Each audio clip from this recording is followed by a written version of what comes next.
Assalamu alaikum, immersive people. This is Aisha Qureshi from Immersive English.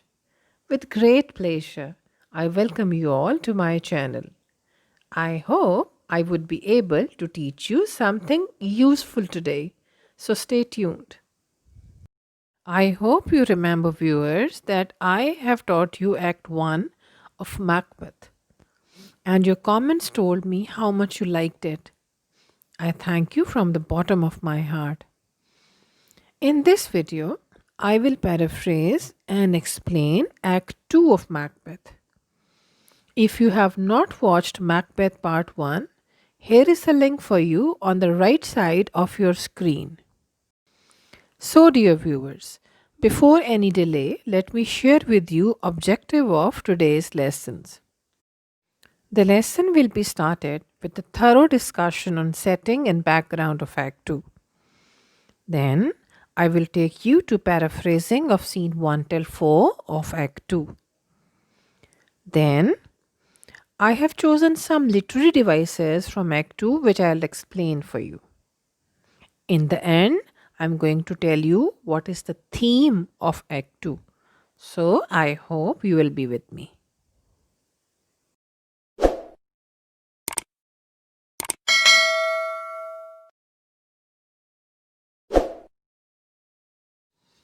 Act 2 takes place within Macbeth's castle, located in Inverness in Scotland.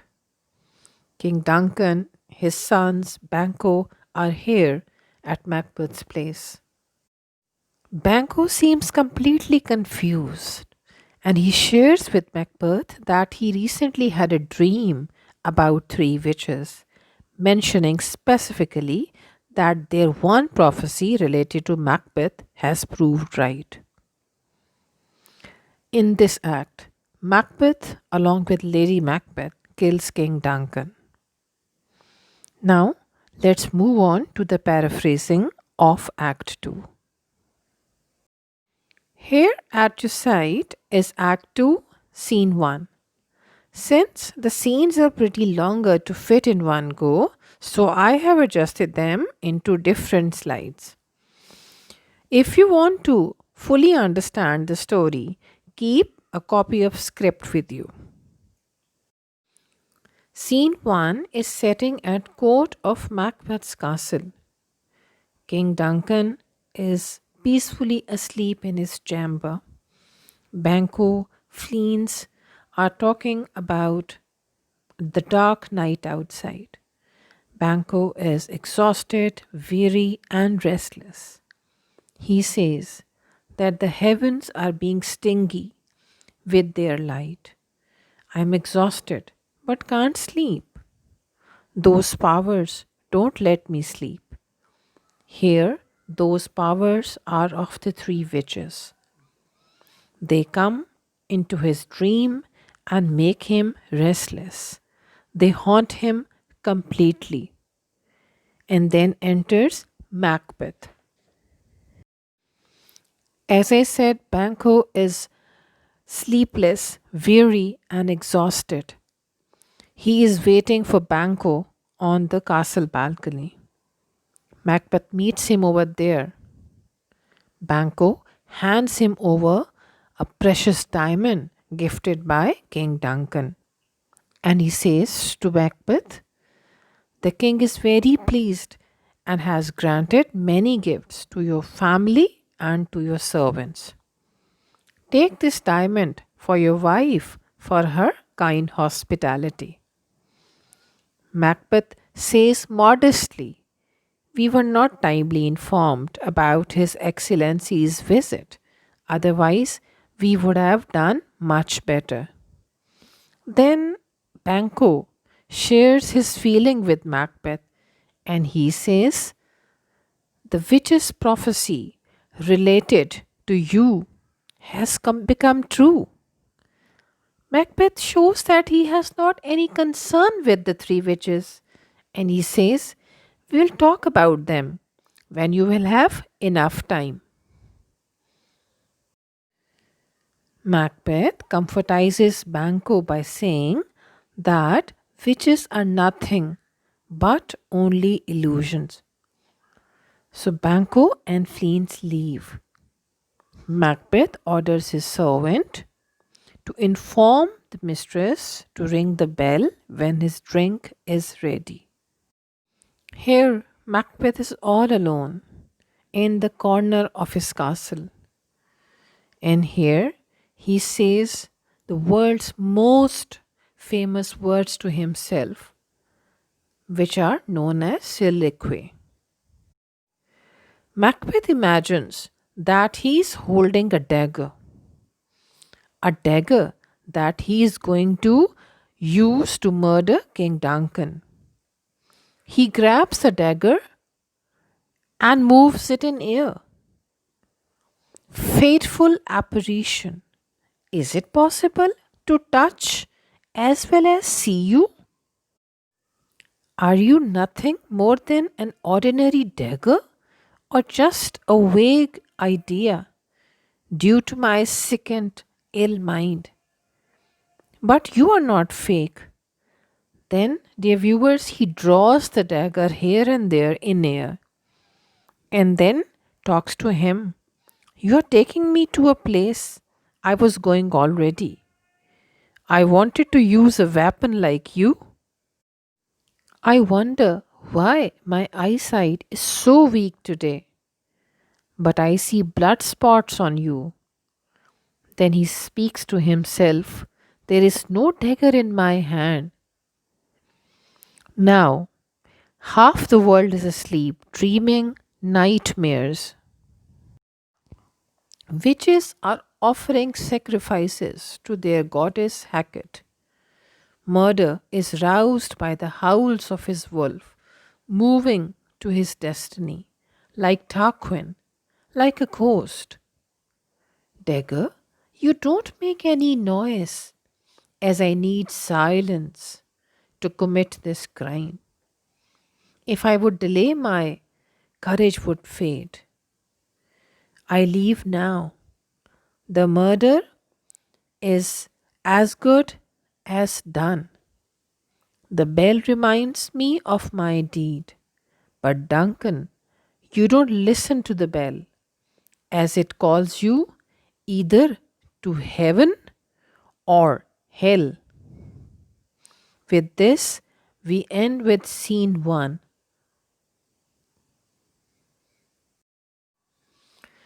Let's begin with scene 2. Lady Macbeth is completely lost in her thoughts. She is talking to herself. The wine that made servants drowsy made me bold and courageous. The liquor that quenched my thirst has lit fire in my body. Like the bells they ring before they execute people. Macbeth must be murdering the king at the moment. The doors to Macbeth's chambers are wide open. The drunk, senseless servants are making fun of their jobs. I put so many drugs in their drink that you cannot figure whether they're alive or dead. While she was lost in her thoughts, enter Macbeth. Lady Macbeth asked him, did they wake up? Have you done your deed? If we fail, we would be destroyed. I have hidden the servant's dagger where Macbeth could find them easily. If Duncan hadn't reminded me of my father, I would have killed him myself. Macbeth tells her not to worry. I have done the deed. Lady Macbeth is completely excited to hear it, and she says that she hears the owl scream and crickets cry. A sudden thought crosses Lady Macbeth's mind that Malcolm and Donalbain are asleep in the same room near King Duncan's chamber. It was basically a sign of danger. She confirms it from Macbeth, but Macbeth is badly affected by the murder that he is unable to understand the situation. He continues and says, One servant giggled in sleep and said, "Murder! Murder!" I stood there for some times, but they said their prayers and slept again. Lady Macbeth calms him down and says, "Don't think about it and stress yourself." "But why? I could not say Amen," says Macbeth, "although I need God's blessing." But Amen stuck in my throat. Dear viewers, all of this abrupt talk clearly shows that Macbeth is so much depressed and disturbed by the murder that he has committed. Dear viewers, now I am going to read the actual script of Shakespeare, the dialogue of Macbeth. This is very close to my heart as well. And these lines clearly exhibit, showcases the talented hand of Shakespeare as well. Methought I heard a voice cry, "Sleep no more." Macbeth does murder sleep, the innocent sleep. Sleep that knits up the rivel's sleeve of care, the death of each day's life, sore labor's bath, balm of hurt minds, great nature's second course, chief nourisher in life's feast. It means Macbeth is murdering sleep, pure, innocent sleep, harmless sleep, sleep that comfortizes us, sleep that put us to rest, sleep that gives us relief when we are tired, when we are exhausted, sleep which is the main course in life's feast, most energizing. Dear viewers, life's feast is basically a metaphor. Then Macbeth says, "Still it cried, sleep no more. To all the house, Glamis hath murdered sleep, and therefore Cawdor shall sleep no more. Macbeth shall sleep no more." It means Macbeth has murdered sleep, and therefore Macbeth will sleep no more. Sleep, that is the most important thing in a man's life. Sleep, without which we cannot survive. But here, Macbeth has murdered his sleep along with King Duncan. This is something very serious. Lady Macbeth doesn't believe it. She thinks that her husband is acting cowardly. So he calms him down and says, "Who said it? Why, worthy Thane? You become weak when you think in cowardly manner. Get some water and wash the blood from your hands." "Why did you bring that dagger with you?" She notices that Macbeth is still holding that dagger. She says, "Take dagger back and smear the sleeping guards with the blood." But Macbeth refuses to go. He is shivering in fright. Lady Macbeth calms her husband down and says that dead bodies are only pictures. They won't hurt you. Only kids are afraid of horrifying pictures. If Duncan is still bleeding, I'll paint the servants' faces with his blood and prove them guilty. Lady Macbeth realizes that her husband is in a state of shock. So she decided that she should go herself and keep the dagger in the hands of the servants. Macbeth says, "Oh, I hear someone knocking," and he starts trembling. He wonders why a person like him is scared of everything. Then he stares at his hands and murmurs that all the water in ocean cannot wash them. In fact, the water will turn red. Meanwhile, Lady Macbeth re-enters. She looks at her husband and she says, My hands are also red, but I would be ashamed if my heart were as pale and white as yours. Let's get to a bedroom, change ourselves, and wash our hands. You should not panic. Things will be all right soon. Then she says him that we should get on our nightgown in case someone calls us. We will show them that we are unaware of any happening, Macbeth suggests. Let's begin scene 3. Scene 3 starts at the same place where scene 2 ends. There is a porter who is drunk. He rings the bell. Although whatever the porter says is completely abrupt, but he gives a very serious message. He says, if a man were in charge of opening the gates of hell to let people in, he would have to turn the key time and again. The porter acts as if he is the gatekeeper in the hell. Knock, knock, knock. Who is it? A farmer who killed himself when there was shortage of grain. He pretends to let him in and asks if he has brought his handkerchief to wipe out his sweat. There is knock again. He says, it is some double faced man who lied under oath, then realized no one can lie to God. No, he has to enter the hell. There is knock again. He says that this time it is English tailor who like to steal the fabric from people's clothes. But now, when tight pants are in fashion, how can he steal any more of fabric? Come on in and heat up your iron here. Dear viewers, this is fine example of irony. Knock again. Who has come now?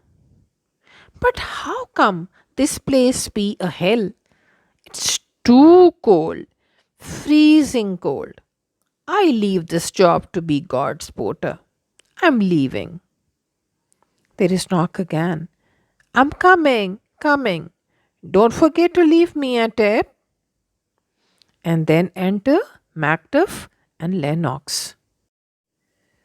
Macbeth and Lennox enter and they find Porter talking to himself in an abrupt way.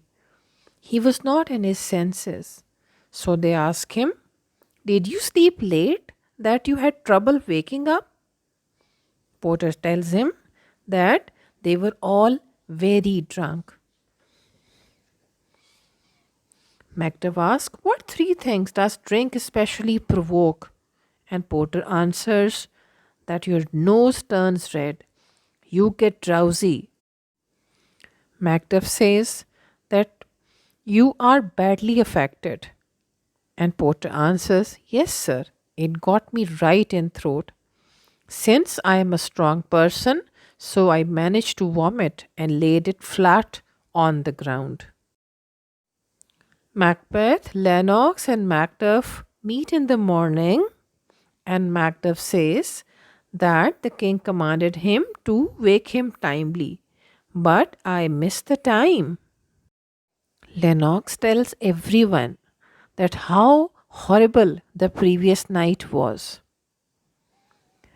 There was chaos everywhere. The stormy wind was shaking everything. People said that they heard cries of grief, some kind of moaning, screams of death. Owl cried throughout the night. The earth shook as if it had fever.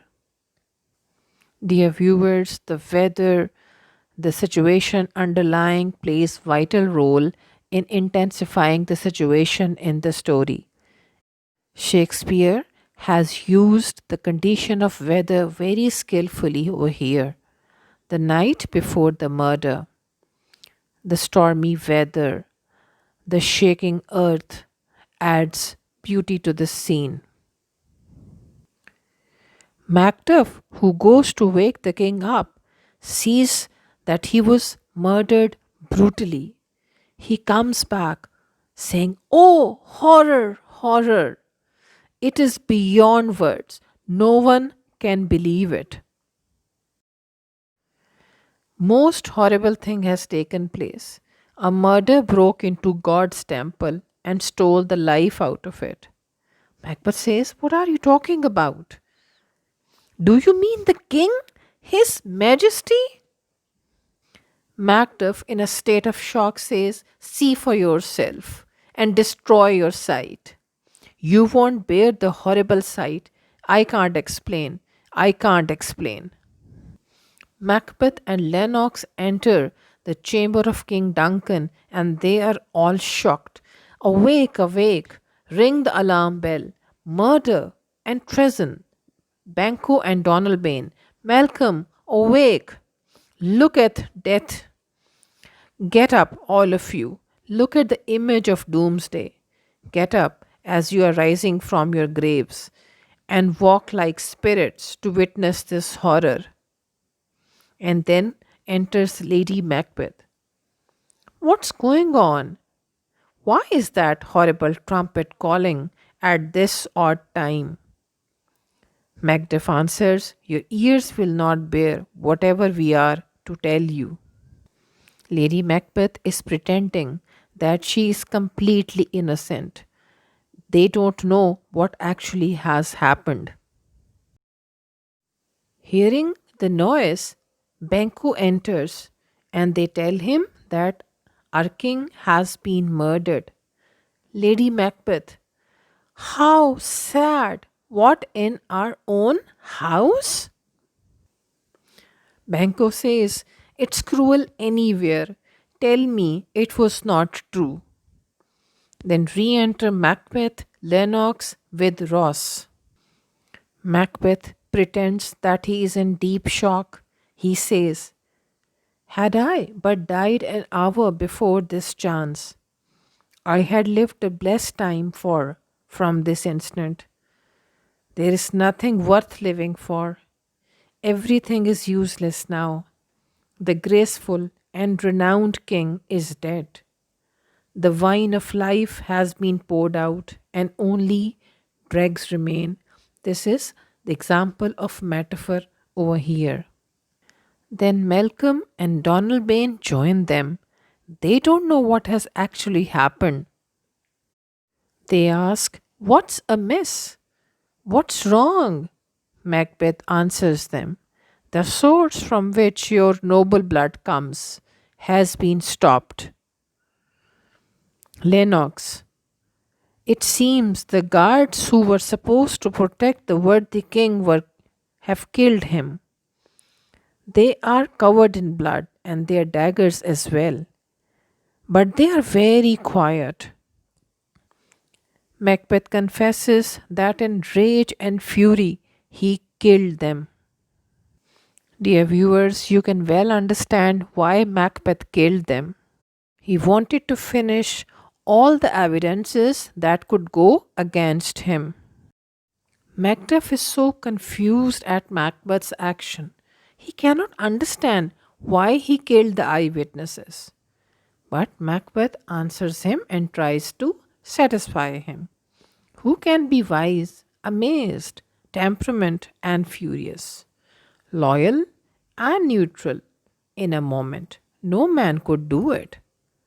King's love in my heart forced me to do it before I could think wisely.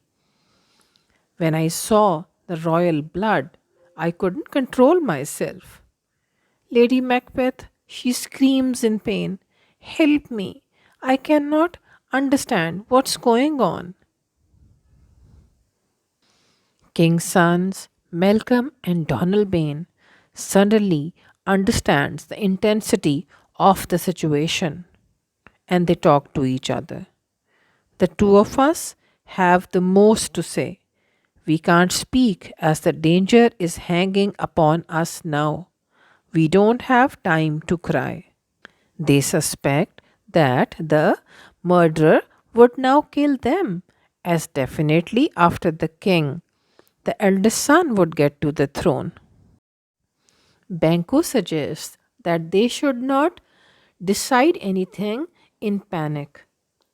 He says, when we are properly dressed for the cold, let's meet and discuss the coming situation. At the moment, we are all shaken. I'm putting myself in God's hands, and with His help, I plan to fight against a secret plot that caused him horrifying murder. Macbeth agrees and says that let's meet in the hall after some time. When Malcolm and Donalbain are left alone, they discuss about their future plan. They are not safe here. They will have to run away because the danger was now hanging over their heads. Malcolm says that it is easy for criminals to hide everything. I'm going to England, and there I will see what is best suitable for me. On the other hand, Donalbain decides that he should go to Ireland. He thinks he will be safe there. And also, if they go separately, they will be away from the danger. Malcolm agrees and says we would better escape quietly. Here at your side is scene 4.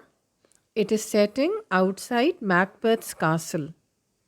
Atmosphere is quite intense. King's son have run to different parts of England. An old man comes over there outside the castle and meets Ross. Old man says, in all 70 years, I don't remember such horrible night. Ross completely agrees to him and says, you're right, old man. The sky was trembling as if it was upset with whatever cruel things were happening. The clock said it was day, but clouds hid the sun, giving the impression of night. I don't know whether the day was weak or the night was strong, but something was completely wrong. The old man adds up to the conversation and says, things are unnatural, fake, just like the murder that has been committed.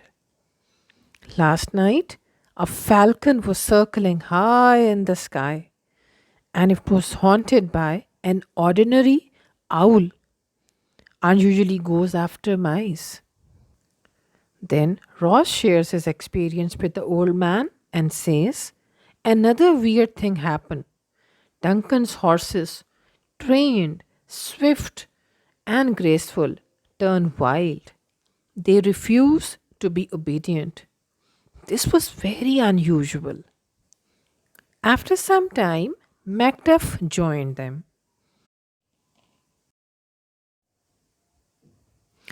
Macduff asked Ross if he knows who has committed this brutal murder. But Ross says that the servants could tell it as they were witness, but Macbeth killed them. Ross shares his opinion that it was not wise to finish the witness. Macduff completely agrees and says they were paid well to betray their kind master. Malcolm and Donalbain, King's own sons, have fled away. Means they could be suspected.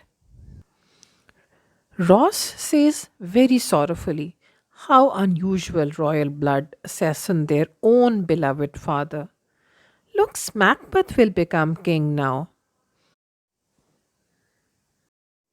Macduff and Ross decide that they should also escape to different places, but they do hope that things will be better. Old man says, may God's blessing with you and with all who turn bad into good and enemies into friends. Dear viewers, with this, scene 4 has finished. Dear viewers, I do hope that you have fully understood Act 2.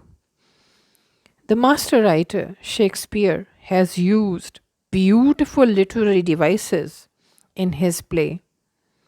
There are some wonderfully designed literary devices in Act 2 as well. I've chosen a few of them and I'm going to explain them for you. You can see a few literary devices on your screen. The first one is: a heavy summons lies like lead upon me. It means that when Macbeth was feeling heavy and he thinks drowsiness is like a heavy summon, drowsiness is making him feel heavy and exhausted.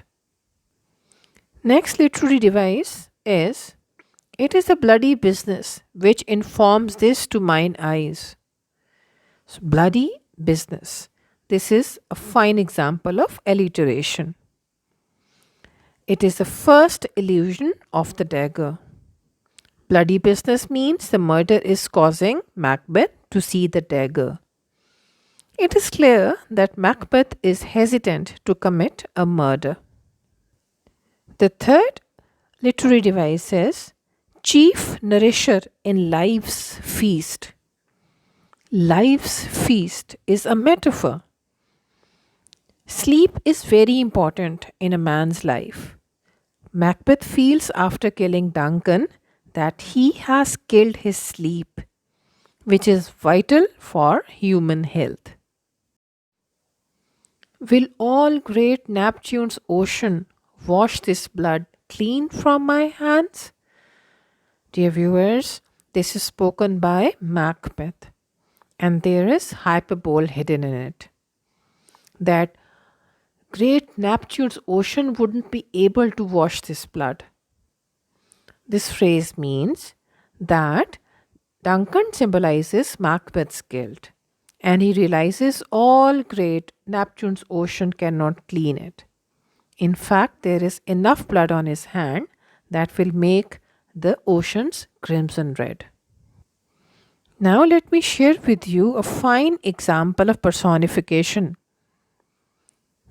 The line is: some say the earth was feverish and did shake. Personification is because the attribute of being feverish is given to the earth. And this phrase means that the night before the murder was very strange. As the chimneys were blown down, screams of death were heard. These moaning sounds indicated a horrible thing would occur. Now let's discuss the theme of Act 2. Dear viewers, it is undoubtedly danger of ambition. Danger of ambition, and ambition for what? Ambition for power, money, status, throne, and for such attractions, Macbeth murdered King Duncan. With this, we come to an end of the lesson. Dear viewers, I've tried my level best to paraphrase Act 2 in easy and simple way. In case of any query, please comment down below. Stay blessed. Allah Hafiz.